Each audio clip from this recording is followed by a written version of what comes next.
नमस्कार। आज हम बात करने वाले हैं एक ऐसे नाम की जो भारतीय इतिहास में बहुत अहमियत भी रखता है और उतना ही विवादित भी है। विनायक दामोदर सावरकर। हाल ही में उनकी एक बहुत बड़ी मूर्ति का उद्घाटन हुआ है।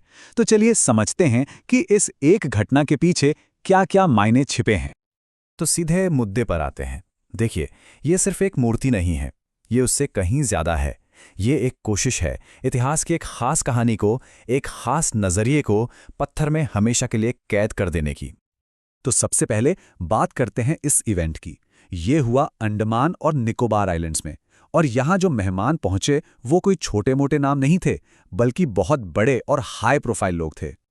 तो तारीख थी 12 दिसंबर 2025, जगह थी अंडमान, और मौका था सावरकर की एक शानदार मूर्ति और एक पार्क के उद्घाटन का। और जैसा मैंने कहा, यह कोई लोकल इवेंट नहीं था, इसने पूरे देश का ध्यान अपनी तरफ खींच लिया।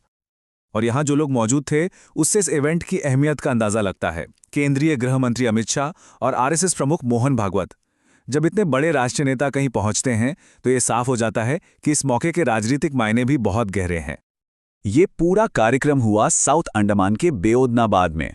अब ये जगह सिर्फ एक खूबसूरत टूरिस्ट स्पॉट नहीं है, नहीं, इसका भारत के स्वतंत्रता संग्राम से एक बहुत ही गहरा और कह सकते हैं कि एक दर्दनाक रिश्ता भी है।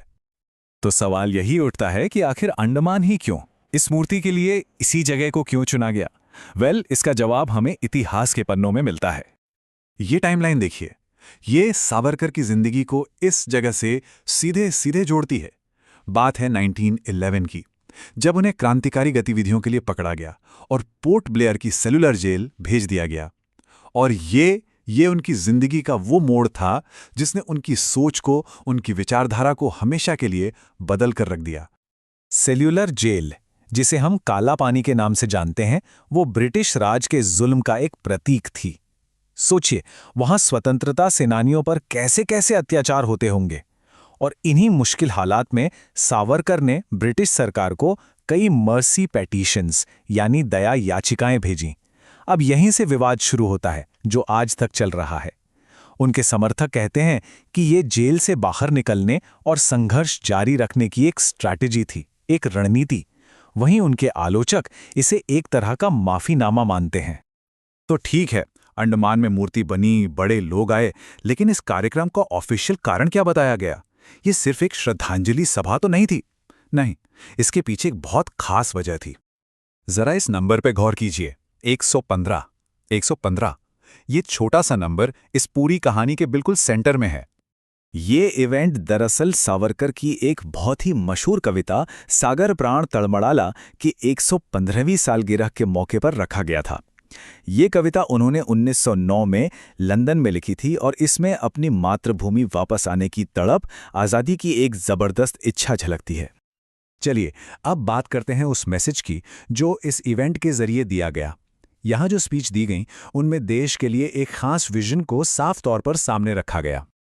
गृहमंत्री अमित शाह ने कहा, वीर सावरकर जी का जीवन मातृभूमि के लिए असीम प्रेम और राष्ट्र के लिए अपने जीवन का बलिदान करने की प्रेरणा देता है। तो मतलब साफ है, मैसेज था देशभक्ति और बलिदान का। और इसी प्रेरणा की बात को आगे बढ़ाते हुए इस नए पार्क का नाम रखा गया वीर सावरकर प्रेरणा पार्क। तो मकसद सिर्फ एक यादगार बनाना नहीं है, बल्कि जैसा कि नाम से ही जाहिर है, आने वाली पीढ़ियों को इंस्पायर करना है। अब सवाल है, किस चीज की प्रेरणा? तो इस प्रेरणा के सेंटर में है सांस्कृतिक राष्ट्रवाद का आइडिया। और यह आइडिया सीधे सीधे सावरकर की हिंदुत्व की विचारधारा से जुड़ता है, जिसे उन्होंने 1923 में अपनी किताब में बताया था। अब देखिए, उनके सपोर्टर्स मानते हैं कि यह भारत की कल्चरल आइडेंटिटी को मजबूत करने का एक जरिया है। लेकिन वहीं जो लोग उनकी आलोचना करते हैं, उनका मानना है कि इस विचारधारा ने समाज में बंटवारे को बढ़ावा दिया।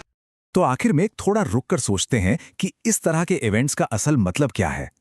बात सिर्फ एक इंसान की नहीं है, बात इस पर आती है कि हम अपने इतिहास को याद कैसे करते हैं और भविष्य के लिए उसे किस तरह से गढ़ते हैं।